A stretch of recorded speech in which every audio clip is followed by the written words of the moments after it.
नमस्ते दोस्तों, कैसे हैं आप सभी। आज 13 जनवरी 2026 है, मंगलवार, और हम फिर से आपके सामने हैं सोने और चांदी के बाजार के ताज़ा अपडेट के साथ।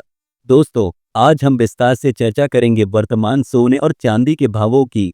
कल से आज तक कितना बदलाव आया है, आगे कीमतों की दिशा क्या हो सकती है, तथा यदि आप गोल्ड या सिल्वर ईटीएफ में निवेश करने की सोच रहे हैं तो कुछ महत्वपूर्ण तथा व्यावहारिक सुझाव भी प्राप्त करेंगे। सबसे पहले आज के सोने के भावों से शुरुआत करते हैं।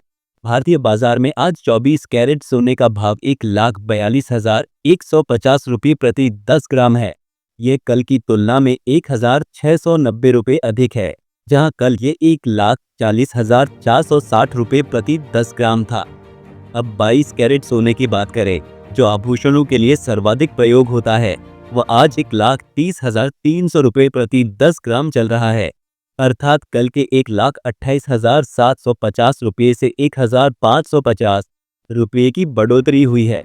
इसी प्रकार 18 कैरेट सोने का भाव 1,06,610 रुपये प्रति 10 ग्राम है, जो कल के 1,05,340 रुपये से 1,270 रुपये ऊपर है। यह बढ़ोतरी वैश्विक स्तर पर डॉलर की कमजोरी, अंतर्राष्ट्रीय मांग में वृद्धि तथा मुद्रा के उतार चढ़ाव से प्रेरित है। जब भी विश्व में अनिश्चितता का माहौल होता है, जैसे भू राजनीतिक तनाव, लोग सुरक्षित निवेश के रूप में सोने की ओर मुड़ते हैं, क्योंकि यह स्थिर रहता है तथा मुद्रास्फीति से सुरक्षा प्रदान करता है। यह वृद्धि केवल एक दिन की नहीं है, बल्कि पिछले कुछ सप्ताहों से चल रहे सकारात्मक रुझान का हिस्सा है। अब चांदी की ओर चलते हैं। आज चांदी का भाव 2,70,000 रुपये प्रति किलोग्राम है। ये कल के 2,60,000 रुपये से 10,000 रुपये अधिक है, अर्थात एक मजबूत उछाल देखने को मिला है। चांदी में यह तेज गति इसलिए आती है क्योंकि इसका प्रयोग केवल निवेश के लिए नहीं, बल्कि उद्योगों में भी बहुत अधिक होता है, जैसे इलेक्ट्रॉनिक्स, सौर पैनल, बैटरी तथा चिकित्सा उपकरण आदि। जब हरित ऊर्जा परियोजनाएं बढ़ती हैं या आपूर्ति में कमी आती है, तो चांदी के भावों में अधिक उतार चढ़ाव दिखाई देता है। वर्तमान में खनन संबंधी कुछ मुद्दों से आपूर्ति पक्ष पर दबाव है तथा मांग पक्ष से सौर तथा विद्युतीय वाहन क्षेत्र मजबूती प्रदान कर रहे हैं। अल्पकालिक दृष्टि से यह अस्थिरता निवेशकों के लिए अवसर भी है, परंतु जोखिम भी अधिक है, क्योंकि यदि मांग में कमी आई तो भाव तेजी से गिर सकते हैं। कल से आज तक बाजार में क्या बदलाव आया, यह समझना आवश्यक है। कल 12 जनवरी को सोने तथा चांदी दोनों में सकारात्मक गति थी, लेकिन आज ये और तेज हो गई है। सोने में ये ऊपर का रुझान निवेशकों की सकारात्मक मानसिकता को दर्शाता है, अर्थात वे अपेक्षा कर रहे हैं कि भाव और बढ़ेंगे।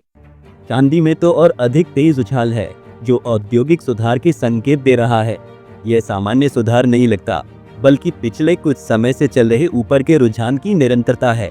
निवेशक अब सोने को भू राजनीतिक तनावों के खिलाफ सुरक्षा के रूप में देख रहे हैं, जैसे मध्य पूर्व में जारी मुद्दे जो वैश्विक अर्थव्यवस्था को प्रभावित कर सकते हैं। साथ ही केंद्रीय बैंकों द्वारा ब्याज दरों में संभावित कटौती की उम्मीद ने बाजार को समर्थन दिया है। यह सब मिलकर मानसिकता को मजबूत बना रहे हैं। हालांकि ये रुझान में बदलाव नहीं, बल्कि मौजूदा वृद्धि की तेजी है। आने वाले दिनों में क्या संभावना है, इसका दृष्टिकोण देखते हैं।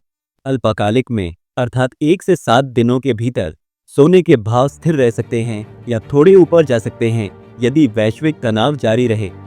यदि ये कारक मजबूत रहा तो सोना 1,45,000 रुपये प्रति 10 ग्राम तक पहुंच सकता है, लेकिन यदि दबाव बना रहा, जैसे अमेरिकी डॉलर मजबूत हो गया, तो 1,40,000 रुपये के आसपास थोड़ा वापसी संभव है। चांदी के लिए अल्पकालिक में अस्थिरता अधिक रहेगी। भाव 2,75,000 रुपये तक जा सकते हैं यदि औद्योगिक मांग बढ़े, लेकिन यदि आपूर्ति में सुधार हुआ तो 2,65,000 रुपये तक नीचे आ सकती है। मध्यम अवधि में, अर्थात 1 से 3 महीनों में, सोने का दृष्टिकोण सकारात्मक है, क्योंकि मुद्रास्फीति अभी नियंत्रण में नहीं आई है तथा ब्याज दर कटौती की संभावना है। यदि यह जारी रहा तो भाव 1,50,000 रुपये के ऊपर जा सकते हैं। चांदी के लिए मध्यम अवधि में सोने से बेहतर प्रदर्शन की संभावना है, क्योंकि सिल्वर गोल्ड अनुपात घट रहा है, अर्थात चांदी सोने से अधिक तेजी से बढ़ सकती है यदि हरित प्रौद्योगिकी में उछाल आया। हालांकि यदि आर्थिक मंदी आई तो दबाव बन सकता है तथा भाव 2,50,000 रुपये से नीचे गिर सकते हैं। अब सोना बनाम चांदी किस में बेहतर अवसर दिख रहा है? जोखिम की तुलना करें तो सोने का जोखिम कम है, क्योंकि ये शुद्ध निवेश संपत्ति है तथा अस्थिरता चांदी से कम होती है। संभावित लाभ में चांदी आगे निकल सकती है क्योंकि इसकी औद्योगिक उपयोगिता है जो विकास काल में तेज वृद्धि देती है। सोने के लाभ स्थिर होते हैं, वार्षिक 5 से 10%, लेकिन चांदी 15 से 20% तक दे सकती है यदि सकारात्मक चरण चले। इस प्रकार के निवेशक के लिए कौन सा बेहतर? यदि आप रूढ़िवादी हैं, दीर्घकालिक धन संरक्षण चाहते हैं तो सोना उत्तम है। जोखिम लेने वाले निवेशक जो अल्पकालिक लाभ चाहते हैं उनके लिए चांदी उपयुक्त है, विशेषकर यदि आप औद्योगिक रुझानों पर नजर रखते हैं। चलिए अब गोल्ड तथा सिल्वर ETF में निवेश के सुझावों पर बात करते हैं। ETF क्या होता है? यह एक ऐसा फंड है जो सोने या चांदी के भावों को ट्रैक करता है बिना भौतिक धातु खरीदे। अर्थात आप शेयर बाजार की तरह ETF इकाइयां खरीद ले, भाव बढ़े तो लाभ होता है। ये उन निवेशकों के लिए उपयुक्त है जो भौतिक भंडारण की परेशानी नहीं चाहते तथा तरलता की आवश्यकता है। प्रवेश के समय के लिए बाजार में गिरावट के दौरान प्रवेश करें, जैसे जब भाव सुधार कर रहे हों। चरणबद्ध निवेश SIP बनाम एकमुश्त निवेश। यदि आप नए हैं या नियमित आय से निवेश कर रहे हैं तो SIP बेहतर है क्योंकि यह अस्थिरता में औसत लागत प्रदान करता है। एकमुश्त तब करें जब आपके पास बड़ा राशि हो तथा बाजार निचले स्तर पर हो। जोखिम की चेतावनी, ये गारंटीड लाभ नहीं देते, बाजार गिर सकता है, इसलिए केवल उतनी राशि निवेश करें जितनी आप खोने के लिए तैयार हो। विविधीकरण करें, पूरा पोर्टफोलियो ETF में न डालें। अब कुछ सामान्य गलतियां जो लोग करते हैं जिन्हें टालना आवश्यक है। पहली, भावनाओं में आकर खरीदारी। जब भाव तेज बढ़ रहे हों तो उत्साह में खरीद लेना, लेकिन बाद में सुधार आया तो नुकसान।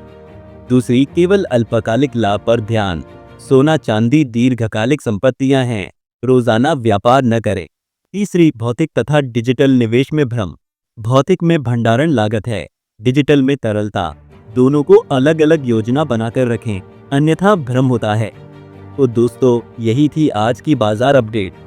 आशा है ये जानकारी आपके लिए उपयोगी सिद्ध होगी। यदि आपको ये वीडियो पसंद आए तो लाइक ज़रूर करें, अपने दोस्तों के साथ शेयर करें तथा चैनल को सब्सक्राइब कर लें ताकि भविष्य के अपडेट छूट न जाएं। अगली वीडियो में नए बाजार अंतर्दृष्टि के साथ मिलते हैं। धन्यवाद तथा अपना